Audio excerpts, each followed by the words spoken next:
Une accalmie s'est installée dans le bastion djihadiste de Sirte en Libye après des combats acharnés entre les forces loyales au gouvernement d'union nationale libyen et les combattants du groupe État islamique. Les forces du JNA, soutenues par les Nations Unies, ont lancé le 12 mai une offensive pour reprendre Sirte, contrôlée par le groupe État islamique depuis plus d'1 an. On est dans la région de Mamia et en face de nous se trouve le centre de conférence Ouagadougou et la banlieue de Mortade. La victoire est à portée de main, si Dieu le veut. Les forces du JNA sont entrées le 9 juin dans la cité où elles assiègent depuis les djihadistes. Les pro-JNA ont toutefois été ralentis par la forte résistance des djihadistes qui mènent des contre-attaques, notamment des attentats suicides à la voiture piégée. Depuis le début des opérations, environ 250 membres des forces gouvernementales ont été tués et plus de 1400 blessés, selon les sources médicales, à Misrata, situé à 200 km à l'est de Tripoli, siège du commandement de l'opération militaire.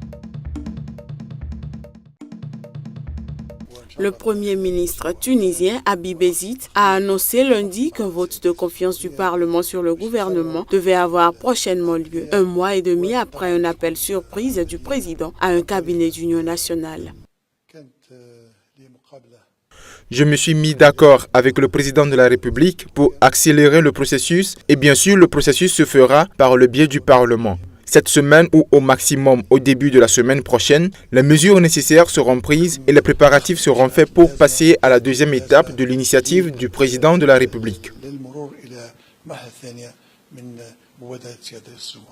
Le Premier ministre tunisien Habib Ezid a par ailleurs déclaré que sa soumission à l'Assemblée des représentants du peuple pour un vote de confiance n'est pas une fuite en avant. Il a mentionné que l'intérêt supérieur du pays reste l'unique motivation de ce vote.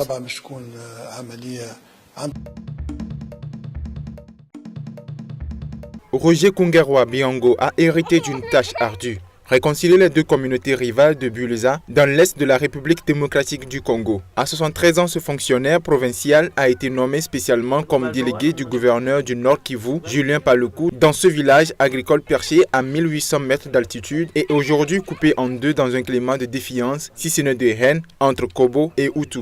Après le recensement, je vais entamer maintenant la réconciliation, les faire comprendre qu'il faut oublier le passé et entamer une nouvelle allure pour une bonne cohabitation. Et puis l'État devrait aussi songer à réconforter cette population qui a été sinistrée, à leur accorder par exemple des tôles, puis puissent reconstruire leur maison. Chose qui n'a pas été faite jusqu'à présent. Totalement dépourvu d'infrastructures, Buleza, que l'on atteint par une piste abandonnée, est situé en territoire de Walikale, dans le centre-est du Nord Kivu, province déchirée par les conflits armés depuis plus de 20 ans.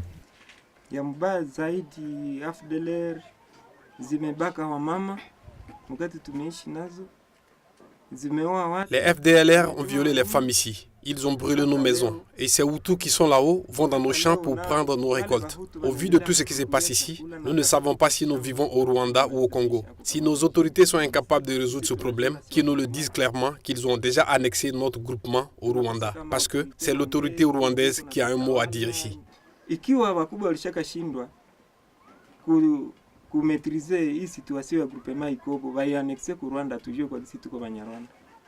Les Kobo, communautés autochtones du groupement d'Ikobo, dont Buleza est le chef-lieu, sont rentrés les premiers à partir de janvier, après que l'armée régulière eut repris la localité. La mission de Roger Kungerwa semble loin d'être achevée.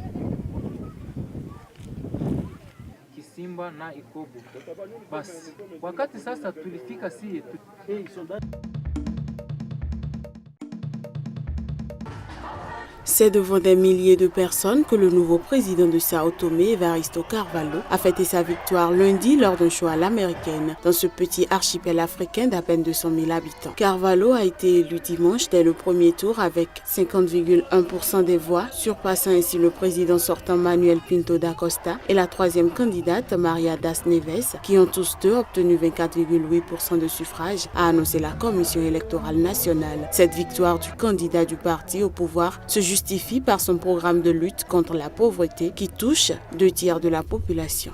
A pobreza vai diminuindo com La pauvreté va diminuer avec la qualité de l'enseignement, avec l'emploi, avec la qualité des soins. J'ai la certitude que le niveau de la pauvreté sera plus bas.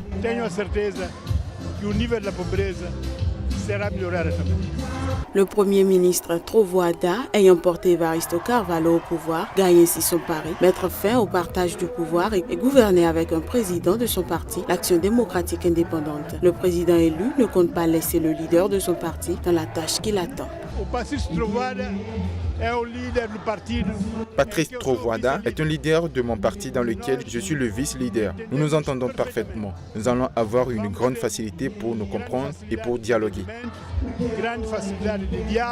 Depuis la victoire d'Evaristo Carvalho, des voix se sont élevées contestant les résultats. Maria Das Neves, arrivée 3e au scrutin, demande l'annulation des élections. Selon elle, le scrutin n'a été ni libre ni juste, encore moins transparent. Cette demande pourrait prendre la forme d'un recours dans les jours à venir.